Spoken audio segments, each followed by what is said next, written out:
একটা নিকৃষ্টতম সত্যি কথা কি জানেন? একটা মেয়েই আরেকটা মেয়ের শত্রু। একটা মেয়েই পারে আরেকটা মেয়ের সুন্দর সাজানো গোছানো সংসারটা নষ্ট করতে।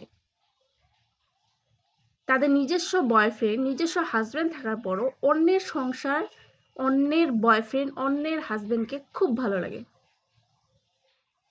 তবে ছেলেরাও এই অংশ কম নয়।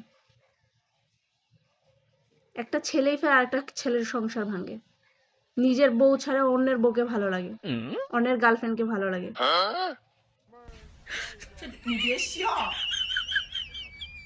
ছেলে মেয়ে সমান অধিকার বলে কথা আছে না একটা?